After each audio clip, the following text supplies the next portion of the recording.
கர்த்தருடைய நாமம் மகிமைப்படுவதாக. இன்னைக்கான வசனம் சங்கீதம் 37 அதிகாரம் அதன் 16 வாக்கியம். அநேக துன்மார்க்கருக்குள்ள செல்வ திரட்சியை பார்க்கிலும் நீதிமானுக்குள்ள கொஞ்சமே நல்லது. இன்னைக்கான வசனம் இதுதாங்க. நம்ம ஆல்ரெடி ஒரு வசனம் பார்த்துருக்கோம். துன்மார்க்கரை பார்த்து நம்ம பொறாமப்படக்கூடாது எப்போவுமே அப்படிங்கிற மாதிரி நமக்கு பைபிளில் ஒரு வசனம் சொல்லியிருக்கு இல்லையா? இப்போ நம்ம தான் இருக்கோம் நம்மளோட ப்ராக்டிக்கல் லைஃப்பில். நம்மளை விட இன்னொருத்தவங்க நிறைய காசு வச்சுருக்காங்க, நல்ல பணக்காரங்களாக இருக்காங்க அப்படின்னா நமக்கு ஆட்டோமேட்டிக்கலி அவங்க மேலே ஒரு பொறாமை வரும் இல்லையா?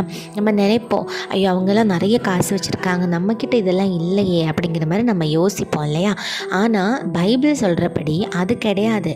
கர்த்தருக்கு பெரிய விஷயம் அது கிடையாது. எது பெரிய விஷயம்னா, கொஞ்சம் செல்வம் இருந்தாலும் நீ எவ்வளோ நீதிமானாக இருக்கிற அப்படிங்கிறதா பெரிய விஷயம்.